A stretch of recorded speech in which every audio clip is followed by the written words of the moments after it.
Life का दूसरा नाम है खुश रहना। आप किसी भी परिस्थिति में हो, कैसे भी रंग ढंग में हो, यदि आप अपने हर काम से संतुष्ट हैं तो आप जीवन में सबसे ज़्यादा खुश हैं। फ्रेंड्स, मैंने कुछ अपने जीवन में कुछ नियम अपना रखे हैं, जैसे कि मैं सुबह को उठती हूँ तो अपने आप को अपने नए रूप में लाने के लिए भाई बर्डन मत समझिए अपने घर के किसी भी काम को। और जो तरक्की का रास्ता होता है वो आपके घर के रास्ते से ही होकर गुजरता है। आपका जो मेन गेट है, घर की छत है, यदि वहाँ पे आपको लगता है कि भाई रात आंधी आई है और मैंने कल ही साफ़ किया था, मैं आज साफ़ नहीं कर रही हूँ, भाई अगर आप बीमार हैं तो कोई बात नहीं, भाई हारी बीमारी में चलता है कि आज नहीं करेंगे कल कर लेंगे। पर अगर आप ठीक ठाक हैं तो किसी भी हाल में अपने घर के आसपास गंदगी मत रहने दीजिए, चाहे वो छत पे मिट्टी का आना ही क्यों ना हो। क्योंकि रात आंधी चली थी हमारे यहाँ पे और मैंने छत कल ही धोई थी, और छत को गंदा देख के मन में ऐसा लगता है कि कुछ नेगेटिव एनर्जी है आसपास, और जब तक घर साफ ना हो जाए मेरा मन नहीं लगता है। इसलिए सुबह उठते ही जो कुछ काम मैं करती हूँ, सबसे पहले, जैसे कि आप लोगों को पहले भी मैं कई वीडियो में बता चुकी हूँ कि घर के बाहर झाड़ू लगाना, चाहे एक गिलास पानी या एक बाल्टी पानी ही बाहर घर के बाहर छिड़कना, अपने घर की छत को साफ रखना, और सुबह उठते ही अपने जो गैस पे कुछ पानी के छींटे लगा देना, सिंक हमेशा साफ रखना। और सबसे पहले हो सके तो कोशिश करिए कि आप भगवान के आगे हाथ जोड़ें, ऊपर वाले से सब कुछ मांगिए। देखिए, दुनिया से मांगने से कुछ नहीं मिलता, दुनिया हमेशा आपकी हंसी मजाक ही लेती है, पर ऊपर वाला सच्चे दिल से आपकी प्रार्थना को सुनता भी है और समझता भी है। यदि उसे लग रहा है कि मेरा सामने वाला बंदा थोड़ी सी प्रॉब्लम में है तो वो हमेशा साथ देता है। और फ्रेंड्स, मैं हमेशा सुबह उठते ही ये 3-4 काम करती हूँ, जैसे घर में झाड़ू लगाना, घर को वॉश कर देना थोड़ा सा, मतलब पूरा एरिया तो नहीं कर पाती हूँ, झाड़ू पोछा तो मैं बिल्कुल लास्ट में करती हूँ। और फिर नहा के सबसे पहले चाय पीने से भी पहले मतलब पूजा कर लेना। पहले जब बच्चे छोटे थे तो मैं इन नियमों में नहीं बंधा करती थी, मेरा उस समय जिम्मेदारी थी कि मैं पहले अपने बच्चों के बारे में सोचूं। लेकिन जब से बच्चे बड़े होने लगे हैं, मुझे कुछ टाइम भी मिलने लगा है, तो मैं अब तसल्ली से सबसे पहले भगवान के आगे नतमस्तक होती हूँ, फिर एक कप चाय पीती हूँ। सुबह की चाय। गर्मी बहुत ज़्यादा है और बच्चों को कुछ चटपटा भी खाना है, तो मैं बना रही हूँ स्टीक कबाब। कबाब मतलब पनीर के वेज कबाब। तो इसके लिए हमें क्या चाहिए, सबसे पहले बेसन को मैंने छान लिया है। देखिए, गर्मियों के दिनों में थोड़ा सा इन चीज़ों का ध्यान रखना पड़ता है, जैसे सूजी है, बेसन है, जब भी आप यूज़ करें तो इन्हें छान के यूज़ करें, भले ही वो आपने 1 हफ्ते पहले छान के रखा हो।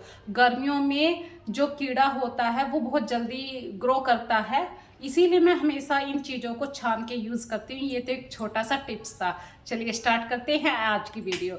यदि आज की वीडियो आपको थोड़ी बहुत भी पसंद आ रही है तो प्लीज़ लाइक और शेयर करना मत भूलिए, और ज़्यादा से ज़्यादा कमेंट कीजिए। चलिए शुरू करते हैं आज की वीडियो। तो फ्रेंड्स, देखिए, छुट्टियां चली हुई हैं और इन छुट्टियों में बच्चों की मनपसंद भी खाना बनाना ज़रूरी है, और हम नहीं चाहते मम्मी होने के नाते कि बच्चे बाहर का कुछ खाएं। तो कल मैंने कार्तिक से थोड़ा सा पनीर मंगाया था। मैंने एक वीडियो देखी थी कि स्टिक वाले कबाब होते हैं और वेज भी होते हैं, पनीर को भी इस तरीके से बनाया जाता है। तो कोशिश करने में तो देखिए कुछ नहीं जाता। और पहले मैं जब ये सब चीज़ें बनाया करती थी इतना मन नहीं लगा करता था, लेकिन जब से वीडियो डालने लगी हूँ तो मैंने बहुत सारी चीज़ों को सीखा है, और सीखने की कोई उम्र नहीं होती। और फ्रेंड्स, आपके दिल में इच्छा होनी चाहिए। और आज मैंने थोड़े से पनीर से बहुत सारी चीज़ें बनाई हैं। देखिए, बिना स्टिक के भी, ये जो टूथपिक होती है, बिना टूथपिक के भी पनीर के पकोड़े से बना दिए। एक भाषा में तो आप ये बोल सकते हैं, दूसरी भाषा में बोल सकते हैं कि आपने आज क्या बनाया, पनीर कबाब। और सुबह की चाय के साथ बच्चों को थोड़े से पनीर की कुछ हेल्दी सी डिश मिल जाए तो बहुत ही मतलब मम्मी का दिल खुश हो जाता है। और ये सुबह ही सुबह जब रसोई फैल जाती है तो मैंने सबसे पहले अपने किचन को साफ करा, और सबसे पहला जो अब किचन में आके काम शुरू हुआ है वो है सब्जी रोटी का, क्योंकि हस्बैंड ऑफिस जाएंगे और उनको तो भाई रोटी सब्जी जरूर चाहिए। वो एक दो पनीर से क्या होने वाला है भाई, पूरा दिन बंदा शाम को 6 बजे घर पे आएगा, फिर कैसे काम चलेगा। तो मैंने बनाई है फ्रेंड्स आलू लौकी की सब्जी, और टमाटर की प्यूरी मैंने डाली थी। अब बच्चे लौकी नहीं खाते हैं, भले ही मैंने आलू डाले हैं लेकिन वो बस छुआ छुआ के खाएंगे। तो मम्मी होने के नाते अब कुछ सोचना था, कुछ ट्रिक लगानी थी मुझे यहाँ पे। तो मैंने जो रेशा था उस रेशे के अंदर पनीर के जो क्यूब्स बने हुए थे कुछ बचा लिए थे पीस मैंने, और डिप करके इसके अंदर छोड़ दिए हैं, और कुछ समय के लिए इसे मैं रख दूंगी।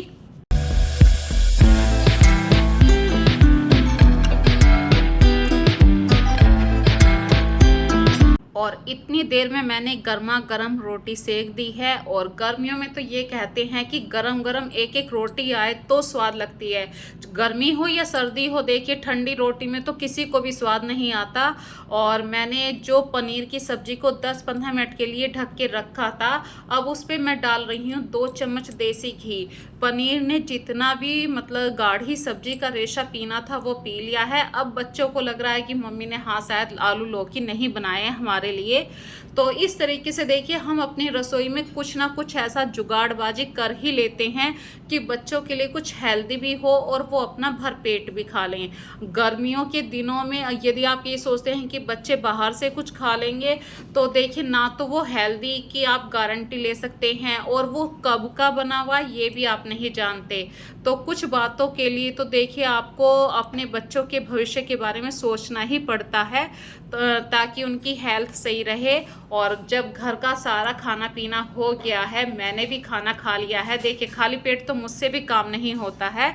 और मैं आ गई हूँ अपने किचन को साफ़ करने के लिए। और जब मैं बर्तन साफ़ कर लेती हूँ फ्रेंड्स, देखिए अपनी किचन में डेली में आप इतने सारे काम करते हैं, 2-3 बार का खाना बनता है, चाय बनती है, फिर भी कुछ ना कुछ बर्तन ऐसे निकल आते हैं जो बड़े बर्तन होते हैं जिनको आप डेली बेस पे यूज़ नहीं करते हैं। तो डेली ही आपको ये बर्तन निकालने पड़ते हैं, फिर वापस रखने पड़ते हैं। बहुत सारे ऐसे कंटेनर हो जाते हैं। और चीनी मिट्टी की एक हांडी थी, इसका मैंने यूज़ करा था, फिर वापस रख दिया क्योंकि काउंटर पे छोड़ देती तो बच्चे भी यूज़ करते हैं किचन को, मतलब बच्चे भी कभी कभी आके चाय बना लेते हैं और उनका हाथ लग जाए तो टूट जाएगी बिना बात की। तो कुछ चीज़ों को मैं मतलब जैसे यूज़ करना होता है यूज़ करा, फिर वापस वहीं का वहीं रख दिया। तो अपने किचन को साफ़ करने के बाद देखिए किचन जब साफ़ हो जाती है तो आपकी मन को एक संतुष्टि सी मिलती है कि हाँ मैंने आधा काम निपटा लिया। और किचन में आप डेली एक बार सारी किचन में कपड़ा लगा दीजिए तो आपको ज़्यादा मेहनत करने की ज़रूरत नहीं पड़ेगी कि भाई चलो 2 हफ्ते हो गए हैं मेरी किचन सड़ गई है, ऐसा कुछ भी नहीं होता है। जब आप बर्तन साफ़ कर रहे होते हैं जब भी एक सरफ का पोछा सारी किचन में घुमा दीजिए और 2-3 बार साफ़ कपड़े से पोंछ दीजिए, आपकी किचन हमेशा चकाचक रहेगी। और गर्मियों में एक और काम बढ़ा हुआ रहता है फ्रेंड्स, पानी भरने की बोतलों का। और यदि आप घर पे अकेले रहते हैं तो ये जिम्मेदारी आपकी होती है। यहाँ पे एक छोटी सी ट्रिक भी बता रही हूँ। देखिए यदि आप नींबू का पानी बनाते हैं, जो नींबू के छिलके होते हैं, आप इसके अंदर 2-3 सिप पानी डाल के किसी तांबे के पीतल के बर्तन के अंदर छोड़ दीजिए और 2-3 घंटे के अंदर ही तांबे का पीतल का बर्तन ऑटोमेटिक उस लाइन एरिए तक साफ हो जाएगा। और इस पानी को आप फेंके मत, इस पानी से आप पूरी कटोरी को साफ कर सकते हैं। ऐसी कितनी सारी अनगिनत ट्रिक होती हैं जो हम अपने किचन में डेली बेस पे यूज़ करते हैं, और इन्हीं छोटी छोटी ट्रिक की हेल्प से हमारी रसोई हमेशा साफ़ रहती है। और दूसरी बात मैं यहाँ पे एक और बताना चाहती हूँ, यदि आपके कंटेनर कोई खाली हो गया है तो आप वेट मत करिए कि जब मेरी पूरी किचन के सारे डिब्बे खाली होंगे मैं तभी साफ़ करूँगी। जो कंटेनर खाली हो गए हैं उन्हें साफ़ करके आप उन्हें प्रॉपर जगह पे रख दीजिए। तो इस तरीके से एक से आप काम निपटाते हुए जाएंगे, आपका पूरा काम बहुत ही जल्दी भी निपटेगा और आपका दिल भी खुश रहेगा। हम अक्सर क्यों परेशान होते हैं? जब हमें दिखाई देता है हमारा काम फैल गया है, अब ये हमसे समेटा नहीं जाएगा, तो कहीं ना कहीं वो चिड़चिड़ाहट सी आती है। तो इस चिड़चिड़ाहट से बचने के लिए आपको कुछ ना कुछ तो ट्रिक फॉलो करनी पड़ती हैं। और जैसे कि फ्रेंड्स देखिए, किचन पूरा नीट एंड क्लीन हो चुका है। अब मैं आ गई हूँ अपने घर में, जो कपड़े मैंने रात धोए थे वो ऐसे ही बेड के ऊपर डाल दिए थे, क्योंकि आंधी आने वाली थी, लाइट चली जाती है और इन्वेटर का पूरा मतलब बचा के रखना पड़ता है पूरा बैकअप, क्योंकि एक रात के लिए पूरा पंखा चाहिए। अगर एक पंखा बंद हो गया तो फिर पूरी नींद नहीं होती है, और जब आंधी बारिश आती है तो लाइट चली ही जाती है। तो ये कल रात के कपड़े ऐसे ही पड़े थे। अब ये टाइम आ चुका है कि सुबह के 9-10 बज रहे हैं। मैं आई हूँ इन कपड़ों को फोल्ड करने के लिए।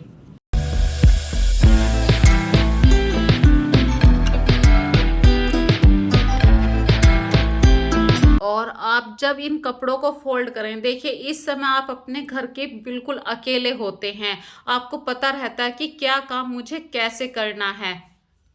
तो 5-5 मिनट आपको हर काम को देना है। जैसे कि आपकी कपड़ों की अलमारी है, यदि वो फैल गई है, भाई सुबह के वक्त में सभी अपने अपने नाम के कपड़े निकालते हैं, तो सभी के कपड़ों में मतलब कोई लाइन से डिस्टर्ब हो गया है। यदि आप 5-5 मिनट सभी के कपड़ों की लाइन को देंगे तो वो कपड़े भी हमेशा बिल्कुल एक स्क्वेंस में लगे हुए रहेंगे, और आपको कभी भी बर्डन फील नहीं होगा कि मेरी कबर्ड हमेशा फैली हुई रहती है।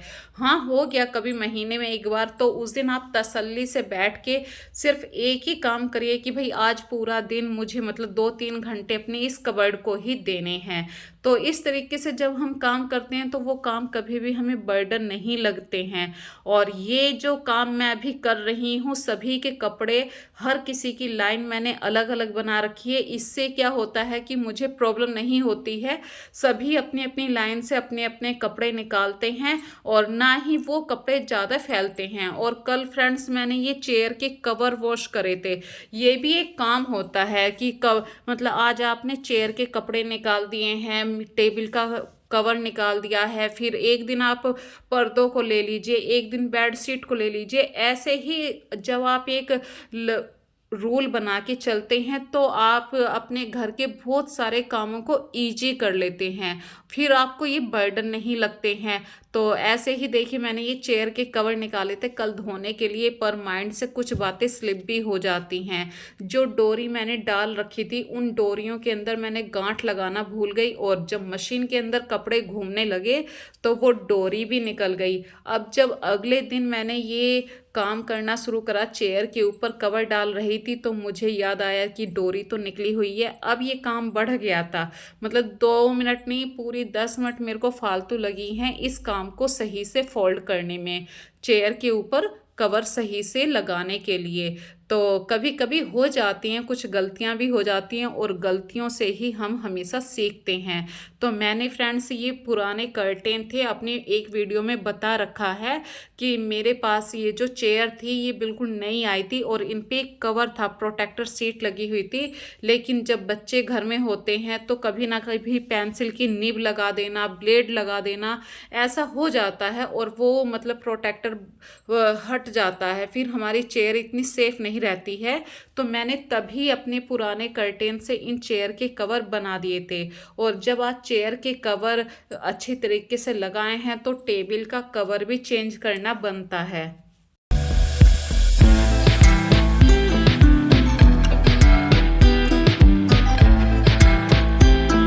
जब आप नियम से काम करते रहते हैं, भाई किचन साफ हो गई, अब मैं बेड साफ करने आ गई हूँ, अब मैं टेबल का कवर साफ करने आ गई हूँ, तो एक लाइन से काम करते हुए चलते हैं तो वो काम जल्दी फिनिश भी होता है। जब मैंने चेयर पे कवर लगाया तो हैंड टू हैंड ही मैंने तुरंत ही जहाँ पे प्रेस करते हैं वो वाला कपड़ा भी निकाल दिया था, और टेबल का ये कवर भी निकाल दिया था। इससे क्या हुआ कि आज मैंने ऊपर वाले पोर्शन में दो मतलब कुछ काम करने थे, जैसे कि बेड बेडशीट सारी वॉश करनी है। आज का दिन मेरा यही था क्योंकि मेरे पास टाइम काफ़ी था, अभी 9 सवा 9 बजे का ही टाइम था। और पूरा दिन कैसे कटेगा भाई, वीडियो भी आप डाउनलोड करते हो तो 2 घंटे चले गए, 3 घंटे चले गए, लेकिन ये घर की जो साफ़ सफाई होती है इसको भी टाइम देना पड़ता है। तो फ्रेंड्स, टेबल के कवर, चेयर के कवर मैंने कल धो दिए थे। टेबल का कवर है या प्रेस करने वाली जगह पे जो कपड़ा बिछा कर रखती हूँ उस कपड़े को वॉश करना था और बेडशीट वॉश करनी थी। तो ये सारा काम आज का था मेरा।